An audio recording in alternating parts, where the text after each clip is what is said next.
से ही करवाइए।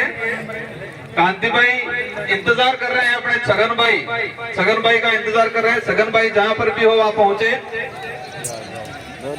आज इस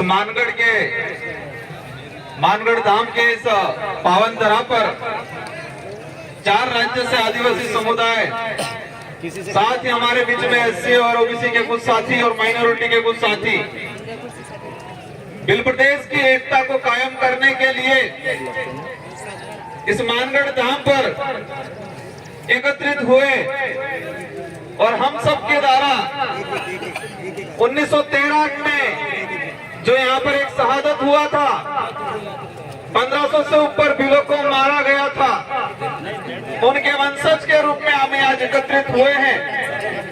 और जो शहीद हुए हमारे वीर महापुरुष जिन्होंने अपनी जान गंवाई,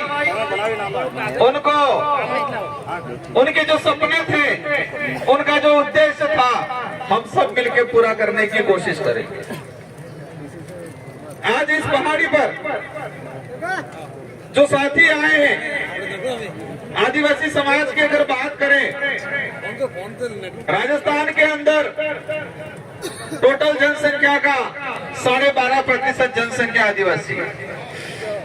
मध्य प्रदेश की बात करें, गुजरात की बात करें, 1 से 1.5 करोड़, और उधर महाराष्ट्र सौराष्ट्र वाले भाइयों की बात करें, 1.5 करोड़ के आसपास आदिवासी समुदाय है। लेकिन आज यहाँ पर जो अपना जमीन जगा के जो दिल से यहाँ पर आया है, वो भाई कौन है? हमारे इस कार्यक्रम में पहुंचे ऐसे भाई हैं जिनका घर का व्यवस्थित स्थिति नहीं है, जो कई साथी बेरोजगार हैं, उनके पास रुपया पैसा नहीं है, उनके पास गाड़ियां नहीं है, वो भाई समाज के लिए सबसे पहले आए हुए हैं यहाँ। जो भाई उनको कोई सुविधा नहीं है, उनके पास पैसा भी नहीं है, गाड़ियां भी नहीं है, लेकिन उनके अंदर आदिवासी समाज का खून है और उनके स्वाभिमान जो जगह है उस आधार पे यहाँ पर आए। कई साथी ऐसे हैं हमारे, समाज का सर्टिफिकेट लगा के बड़े नेता, बड़े अधिकारी बन गए। जिस सर्टिफिकेट के आधार पे वो अधिकारी बने, अपने आप को बड़ा सुपर समझते हैं और आदिवासी समाज के लिए अलग सोच रखते हैं हमारे समाज के भाई। तो ये जो लड़ाई है, ये लड़ाई जो है, हमारे पुरखे भी लड़ते आए थे, हम भी लड़ रहे हैं और आने वाली पीढ़ी को भी लड़ना पड़ेगा। तो लड़ाई वही लोग लड़ेंगे जिनका जमीर जिंदा है, जिसका जमीर जिंदा है, जिसके अंदर आदिवासी खून जागता है, वही लड़ाई लड़ेगा। इससे ये साबित होता है कि जो पैसे वाले, गाड़ियां वाले, वो लड़ाई नहीं लड़ेंगे। देश के इतिहास उठा के देख लो, कोई भी आंदोलन हुआ है, किसी भी आंदोलन में अमीरों ने आंदोलन किया और जीते, अमीरों का आंदोलन कभी सुना?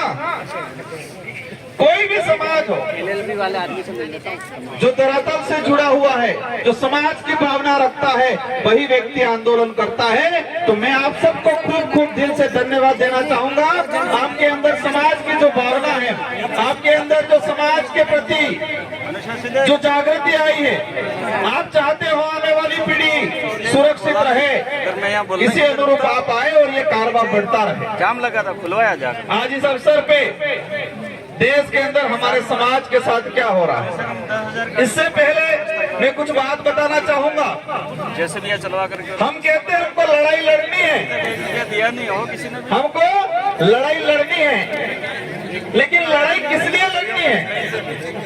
लड़ाई किस लिए लड़नी है और लड़ाई किससे लड़नी है, ये दो बातें नहीं जानेंगे। हम कहते हैं लड़ाई लड़नी है, लेकिन लड़ाई किस लिए लड़नी है और किससे लड़नी है, ये दो बातें अगर जानकारी नहीं कर पाएंगे तो हम लड़ाई लड़ नहीं पाएंगे, सिर्फ बोल पाएंगे लड़ाई लड़ेंगे। लड़ाई हमारे हक अधिकारों की लड़ाई, हमारा आदिवासी समाज का इतिहास जो दबाया जा रहा है उसको उजागर करने की लड़ाई, हमारी संस्कृति की लड़ाई, हमारे संवैधानिक हक अधिकारों की लड़ाई है और हमारे स्वाभिमान की लड़ाई है। और लड़ना किसने है? जो लोग सत्ता में बैठ के हमारे हक अधिकार खत्म कर रहे हैं उनसे लड़ना है। तो क्या ये लड़ाई तलवार से लड़ोगे? क्या ये लड़ाई तीर धनुष से लड़ेंगे या पत्थर से लड़ेंगे? कैसे लड़ेंगे ये लड़ाई? ये लड़ाई तलवार या तीर धनुष या पत्थर से नहीं लड़ा जाएगा। ये लड़ाई इस देश के अंदर लोकतंत्र है और लोकतंत्र में हर 5 साल के अंदर जनता को पावर दिया है कि आपके पास जो चाबी है उस चाबी के माध्यम से आपके समाज के हक अधिकार की लड़ाई लड़ो। कैसे लड़ाई लड़नी है? हमारे देश के अंदर लोकतांत्रिक देश है और लोकतंत्र में हमारे आदिवासी समाज के लिए विशेष प्रावधान है। तो जो प्रावधान खत्म कर रहे हैं उसके लड़ाई कैसे लड़नी है? 5 साल के अंदर जो बारी आती है और लोकतंत्र की जो चाबी है मत की, उस चाबी को ऐसा लगाओ कि उनके ताले जंग खा जाए तो लड़ाई जीतेंगे। बाकी हम गालियां दे देंगे, कहीं रास्ते में पत्थर मार देंगे, कहीं तलवार लेके निकल जाएंगे, धनुष लेके निकल जाएंगे, ऐसे लड़ाई नहीं लड़ी जाएगी। गुजरात के भाई सौराष्ट्र वाले आए थे, एक तो साथी और मिले। हम गुजरात में गए थे विधानसभा चुनाव प्रचार में, कह रहे थे हम तो समाज ने छाती બધું હારું જ છે, અમે આદિવાસી સમાજને હક અધિકાર બદલે લડા, लेकिन वोट तो भाजपा चालू पड़े एम कहता। लड़ाई क्या है? लड़नी किससे है वही नहीं पता है और लड़ाई लड़ने निकल जाएंगे। लड़ाई है क्या? लड़नी किससे है वो पहचान ही नहीं पा रहे हैं और हम लड़ाई लड़ने निकल जाएंगे तो वो लड़ाई जीत नहीं पाएंगे। देश के अंदर जो स्थिति बनी हुई है, ये लोकतांत्रिक देश था, उस लोकतांत्रिक देश को राजतांत्रिक बनाने का काम कर रहे हैं। जो नेता थे 5 साल के लिए चुने जाते थे वो एज ए राजा के रूप में काम कर रहे हैं और हमारे समाज के हक अधिकार को खत्म करने का काम कर रहे हैं। हाल ही में यूसीसी समान नागरिक संहिता कानून आया। हमारा अनपढ़ भाई गांव में जो रहता है वो कहता है बढ़िया कानून, समान नागरिक समान था ही આપણે ઘેર હે वो बंगला बनी जाएगा, पहला भाई गाड़ी है हमारे गाड़ी है एम सोचता होगा। और कमल कांग्रेस के लोग ऐसे ही प्रचार करते हैं, समान नागरिक थाई जाएगा, सब बराबर थाई जाएंगे। हमारे अधिकार जो खत्म हो जाएंगे, शेड्यूल एरिया के जो प्रावधान है वो खत्म हो जाएंगे।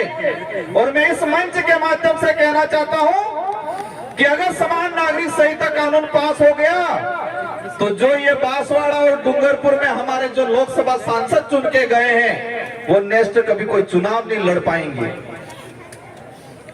जो यहाँ के विधायक है, यहाँ के मंत्री हैं, अगर समान नागरिक संहिता कानून लागू हो गया तो वो चुनाव नहीं लड़ पाएंगे। वो चुनाव इसलिए नहीं लड़ पाएंगे, वो चुनाव इसलिए नहीं लड़ पाएंगे कि बे त्रण बहिर जही और समान नागरिक संहिता कानून लागू थाई गयु तो हिंदू लो थाएगा और हिंदू लो आधार थकी बे बहिर जेवाड़न चुनाव में नौकरी नहीं मिले। ऐसी कई चीजें हैं, ये चीज आसानी से समझ में आ जाए इसलिए मैंने बताया, लेकिन वो पार्टियों के गुलाम बने हुए हैं।